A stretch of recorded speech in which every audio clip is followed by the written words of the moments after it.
Good evening, peeps. It's been a couple of days since I worked on the car. Had a couple of things to do, so I'm back on it.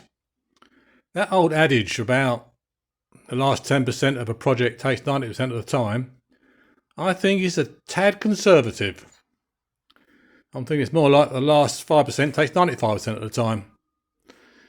Anyway, case in point here is this window.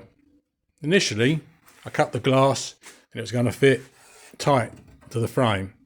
Then I decided for aerodynamic purposes I wanted the window to sit flush with the bodywork, which meant spacing this out. The problem with that is it meant where the body rolls away here, there was a gap. So I've had to build this up in process. Likewise, need a little work in here and along here, build this up and a little bit down here. So when the glass is in, excuse me a minute, sorry about that, the glass will be a nice, even, tight fit around the frame, helping the aero, woohoo. Once I've done that, I'm going to then put the screen back in and do the same thing around this edge.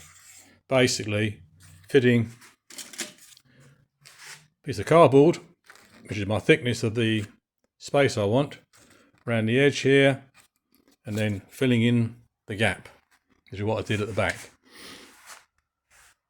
After I've done that, I have actually ordered from Temu, don't laugh, have some good stuff from them, some clear film that I'm going to experiment with on some scrap, see whether it will work. If it does, I'm going to cover the front screen with it. Because polycarbonate doesn't crack, but it does scratch, I'm not going to need that, otherwise there's a good chance that the wiper will scratch the screen when it's at the MOT station. Also, it'll protect it. I'll let you know how it gets on. I've also ordered from Temu some tint. Silly prices. So, you know, I think the whole lot's cost me about £15 for all four windows and the front screen. So it could be absolute crap. But we'll see. If it is, I only lost 15 quid. But if it works, I'll have a 20% tint on the front, 25% tint. No, I won't. I'll have a 25% tint on the front and a 30% tint on the side window, so keep it legal. And the front will be a 50%, going backwards, the back will be a 50% tint. So, we'll see. I'll let you know how that gets on. In the meantime, it's back to the P38. Bye for now.